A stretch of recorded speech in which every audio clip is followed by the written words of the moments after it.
Bismillahirrahmanirrahim. Assalamualaikum warahmatullahi wabarakatuh. Pada kesempatan kali ini, mata kuliah operasi teknik kimia 3 akan masuk ke pembahasan baru, yaitu pembahasan distilasi. Nah, ini adalah konten yang akan kita bahas pada awal video kali ini. Kami akan membahas tentang pendahuluan yang berisi macam-macam metode distilasi dan alat operasi distilasi. Nah, pasti Mas Danda sudah pernah praktikum aptek ya. Ada yang sudah dan belum praktikum aptek tentang distilasi. Mungkin juga pernah waktu SMA coba-coba distilasi sederhana gitu ya. Nah, di sini ada 4 gambar yang menunjukkan proses distilasi. Yang pertama ini mirip dengan yang proses kedua, cuma bedanya proses pertama ini sangat-sangat sederhana sehingga dia bisa pakai tabung reaksi biasa ya. Jadi uap akan keluar dari bagian tutup ini ya, yang di dalamnya ada campuran liquid. Nah, campuran liquid ini dipanaskan menggunakan burner, Bunsen burner ya. Kemudian nanti akan keduanya akan menguap, tapi akan ada salah satu komponen yang mayoritas penguap.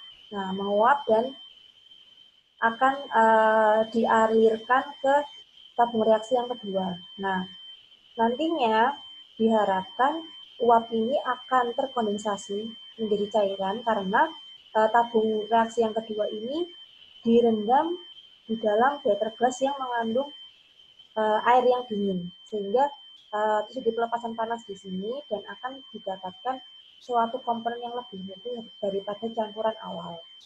Nah, untuk yang kedua sama cara kerjanya seperti itu, cuma di sini bisa dilihat ya ada saluran di samping tabung reaksinya ini. Nah, ini bukan tabung reaksi biasa, bukan tabung reaksi biasa. Saya tidak familiar, tidak lumrah lah ya, maksudnya tabung reaksinya ini lebih khusus lagi.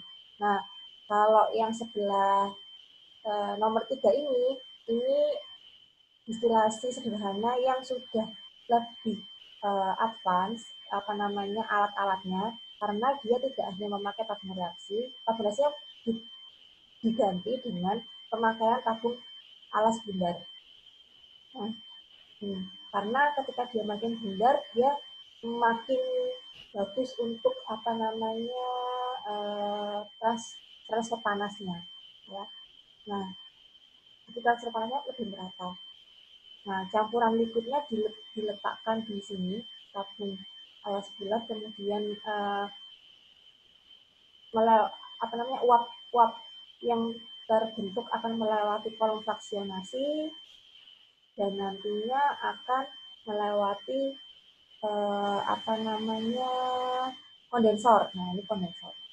Kalau yang nomor 1 dan nomor 2 dia hanya memakai cup biasa untuk mengalirkan uap, kalau yang nomor 3 ini dia memakai kondensor. Nah, di sini bisa dilihat ada aliran air keluar dan aliran air masuk. Ini tidak langsung bercampur dengan uap, tapi dia dipisahkan dengan dinding.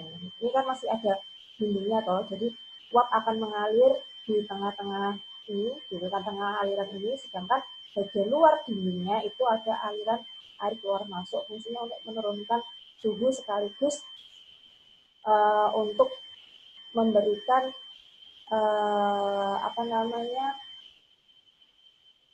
perpindahan panas sehingga nanti uap diharapkan berubah fase menjadi liquid. Nah, ketiga gambar awal dari sebelah kiri sampai nomor 3 ini adalah distilasi sederhana yang skala laboratorium, jadi skala kecil. Nah, untuk skala industri, nah Mas bisa melihat di sebelah kanan, paling kanan, nah menara paling tinggi, nah ini adalah distilasi fraksionasi. Nah, di sini dia sangat tinggi sekali menaranya ya. Kalau misalkan dia di skala industri memang sangat tinggi ya. Beda sekali dengan yang di laboratorium. Nah, sebenarnya apa sih maksudnya tadi? Ada kolom fraksionasi, distilasi fraksionasi. Nah, nanti akan dibahas di slide selanjutnya. Nah, sebenarnya distilasi itu prinsipnya seperti apa? Jadi intinya distilasi itu adalah proses pemisahan. Ini seperti itu. Pemisahannya seperti apa? Pemisahan dari campuran liquid. Nah, jadi feednya merupakan liquid yang berupa campuran antara minimal dua komponen. Jadi bisa lebih daripada dua komponen. Nah, bagaimana cara memisahkannya? Nah, kita harus membuat fase baru dari sistem. Jadi misalkan sistemnya adalah campuran liquid. Jadi kita harus membuat fase baru. Fase baru itu maksudnya apa? Nah, dengan cara mengubah salah satu komponen menjadi uap. Nah, kemudian uap tersebut akan di collect atau apa ya bahasa Indonesia-nya di collecting ya, di apa ya? Ya, akan di collect, akan dialirkan ke kondensor supaya berubah fase kembali menjadi liquid. Nah, sehingga aplikasi distilasi ini dia membutuhkan dua proses, yaitu proses pemberian panas dan proses pelepasan panas. Pemberian panas supaya ada fase baru berupa uap yang terbentuk dari sistem untuk pemisahan, dan proses pelepasan panas untuk mengubah fase uap tersebut menjadi liquid kembali. Nah, metode ini apa namanya ketika diaplikasikan apa namanya semua komponen itu diharapkan apa namanya volatil. Jadi kalau misalkan apa namanya meskipun kita memberikan panas untuk memisahkan salah satu komponen, tapi tidak mungkin hanya komponen tersebut yang menguap. Pasti ada komponen lain yang juga ikut teruap, namun komposisinya jauh lebih rendah. Jadi misalkan ada air dengan etanol. Campuran air dan etanol kan adalah liquid ya, misalkan liquid saya panaskan pada suhu sekitar 70 derajat itu mendapati titik didih etanol ya. Nah, etanol akan menguap, namun tidak menutup kemungkinan air pun ikut menguap. Jadi tidak mungkin 100% etanol yang menguap. Gitu. Nah, ketika Mbak Mas di sini ya, semua komponen ada di dua fase tersebut. Nah, berarti kalau contoh kasusnya tadi campuran etanol dengan air, maka etanol dan air ada di fase liquid maupun di fase uap atau gas. Jadi tidak mungkin hanya etanol saja yang menguap. Pasti air juga terikut, namun dengan komposisi yang lebih sedikit. Nah, jadi intinya dia adalah proses penguapan, ya istilahnya proses penguapan yang dilanjutkan dengan proses kondensasi. Nah, ini adalah perbedaan antara distilasi dengan evaporasi. Namun ini tidak bisa dibuat patokan yang apa ya? Jadi gini, distilasi digunakan ketika kondensat sebagai produk mayoritas seperti itu, tapi tidak menutup kemungkinan bottom product adalah produk kalian. Begitu juga dengan evaporasi. Pada proses evaporasi, sebagian besar atau kecenderungannya adalah liquid yang kental adalah produk, namun tidak menutup kemungkinan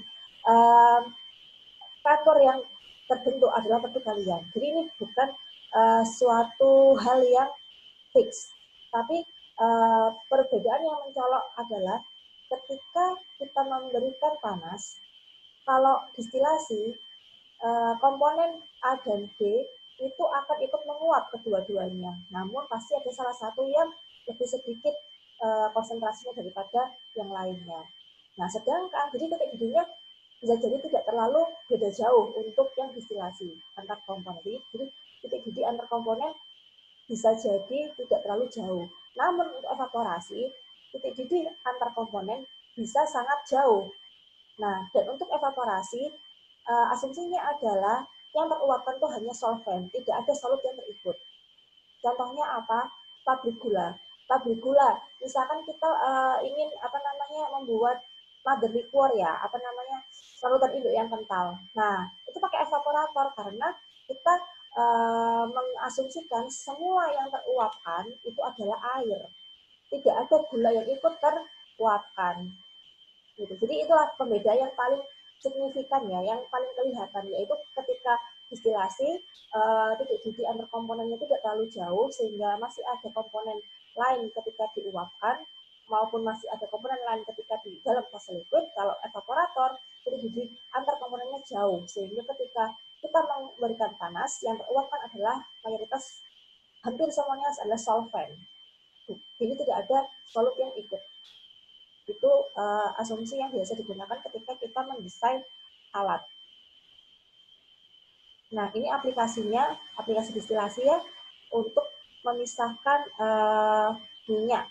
Minyak ini bisa apa namanya, fragrance apa ya namanya itu, minyak atsiri. Nah, minyak atsiri kayak misalkan minyak dari apa namanya, ekstraksi bunga-bunga. Nah, itu kan biasanya kita mengekstrak. Nah, pasti masih ada campuran antara ekstrak dengan minyaknya. Nah, itu kita bisa memisahkan keduanya dengan distilasi.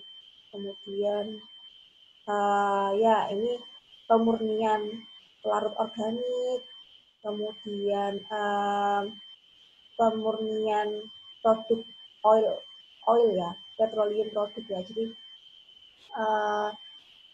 kan petroleum itu gas ya, oil minyak mentah itu kan memiliki kandungan rantai C yang beragam, bisa C3 gitu kan sampai C yang sangat panjang. Nah, karena itu campuran, maka perlu didistilasi supaya nanti itu terpisah berdasarkan titik didihnya. Jadi nanti larutannya yang diharapkan adalah larutan yang bukan larutan.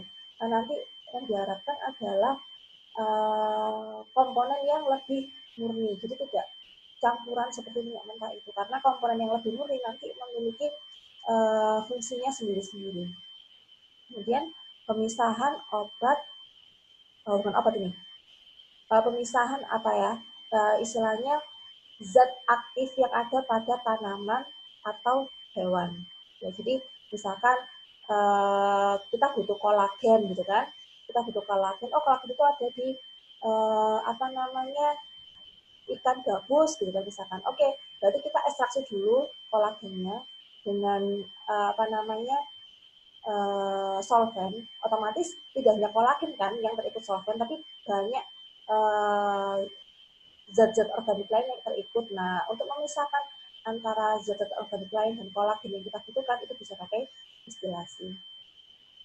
Nah, kemudian pemurnian zat aktif dari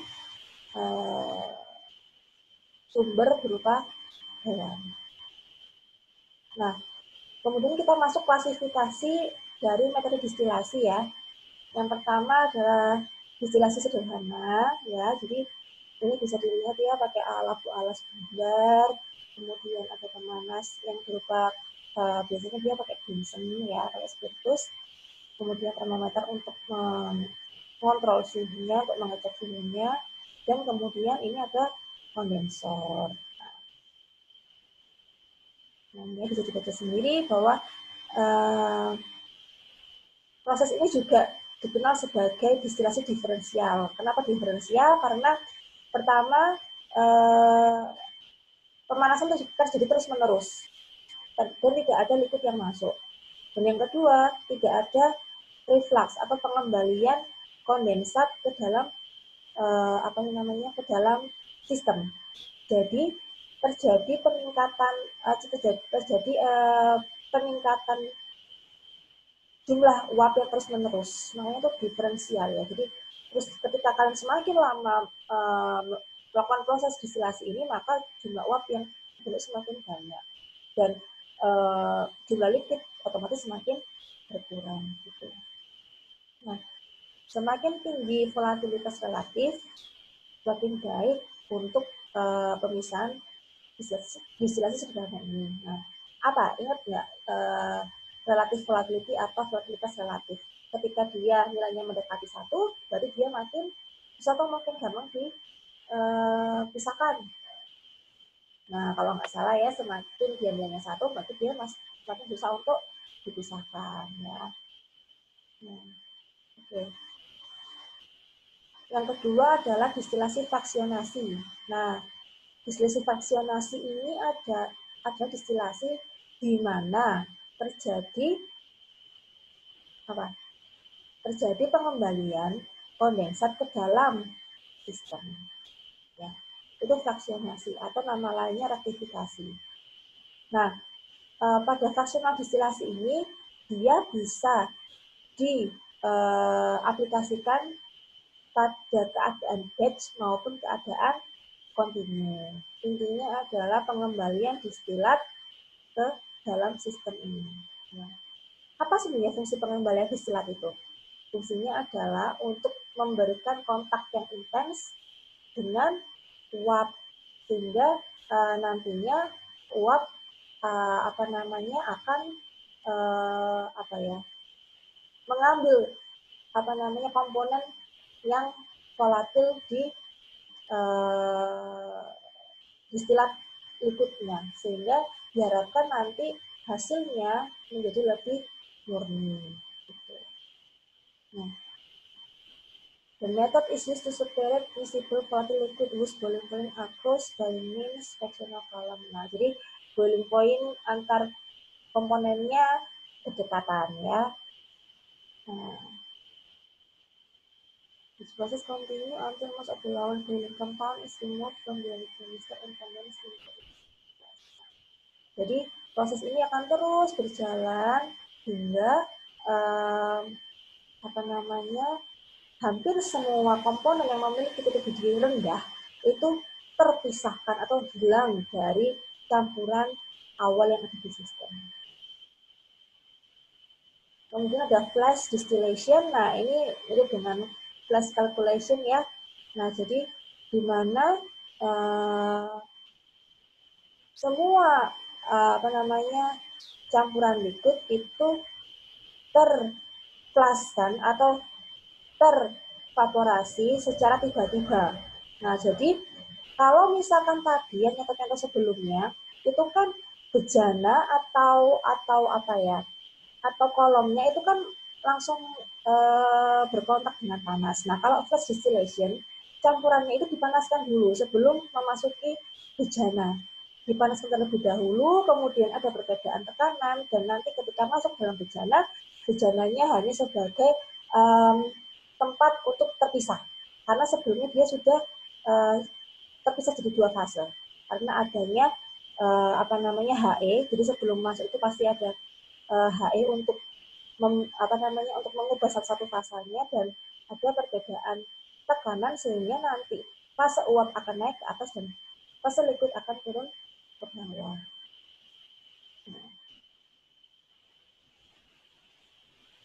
Kemudian ada steam distillation. Nah, steam distillation ini digunakan untuk memurnikan campuran yang mana campurannya itu sensitif terhadap suhu. Jadi maksudnya ketika dia diberikan suhu yang tinggi, takutnya dia rusak atau tidak degradasi. Nah, biasanya adalah komponen organik. Nah, jadi dia biasanya digunakan untuk memisahkan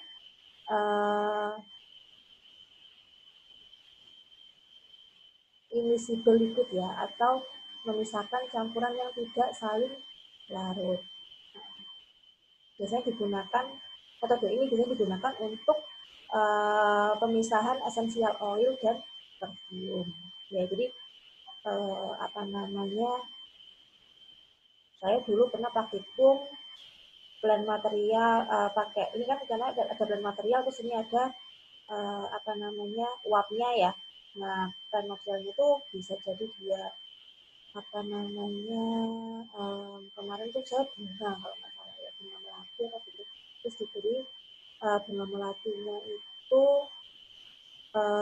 awalnya diberi uap gitu, diberi uap air, pasti nanti ada campuran minyak dan uap airnya itu kan. Nah, nanti untuk proses selanjutnya untuk pemisahan uap air dan minyaknya bisa memakai proses ini.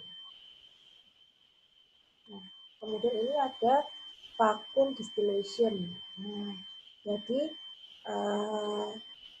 liquid yang liquid didistilasi pada suhu rendah daripada suhu titik didihnya. Nah, kan kalau misalkan kita memasak di pegunungan kan pasti dia akan lebih cepat, memasak air di pegunungan kan pasti lebih cepat mendidih karena tekanan di pegunungan lebih rendah daripada di lembah gitu kan.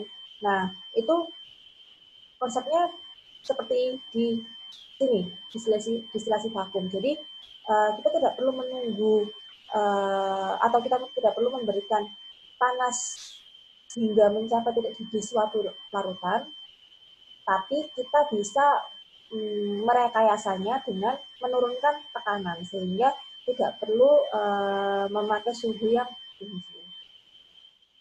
Nah, jadi yang digunakan untuk menurunkan tekanan adalah pompa vakum atau pompa suction. Ya, nah distilasi vakum ini cocok digunakan untuk pemisahan komponen yang memiliki titik didih yang tinggi, sehingga kita tidak perlu cost besar untuk energi, tapi costnya digunakan untuk ini ya, untuk alat vakum pump ya. Jadi ini dia menghindari dekomposisi ya. Nah, ini adalah komponen-komponen utama yang ada di kolom distilasi ya. Kolom distilasi, jadi ini sudah skala industri ya.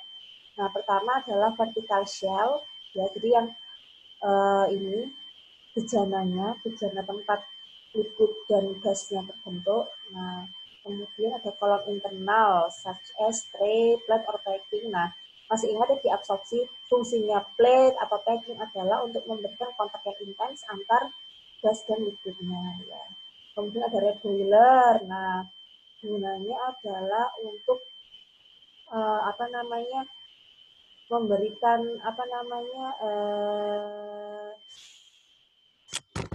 memberikan panas ya, istilahnya memberikan panas ya, untuk mengasis energi agar di dalam kolom distilasi ini suhunya tetap terjaga sesuai dengan suhu operasi yang diinginkan. Kemudian ada kondensor yang ada di atas, fungsinya untuk mendinginkan uap, dan selanjutnya adalah mengubah fase uap menjadi liquid. Kemudian ada reflux drum. Nah, reflux drum ini biasanya, ini kondenser, reflux drumnya di sini.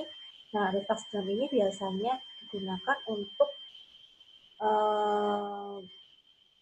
menyimpan liquid hasil kondensasi secara sementara yang nantinya akan dikeluarkan menjadi produk, dan bisa juga beberapa jumlah dari kondensat ini dikembalikan ke dalam sistem atau dikembalikan ke dalam vertical shell untuk direfluxkan, untuk menjadi reflux ya, sehingga dia akan berkontak kembali dengan gas dari feed dan nanti akan diharapkan dapat memperoleh hasil kondensat yang lebih murni.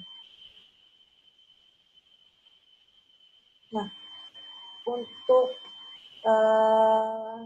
basic dari distilasi ini nanti akan kami bahas ya di video selanjutnya. Kalau saat ini dicukupkan dulu. Kalau misalkan ada pertanyaan, silakan. Kalau ada salah kami mohon maaf. Assalamualaikum warahmatullahi wabarakatuh.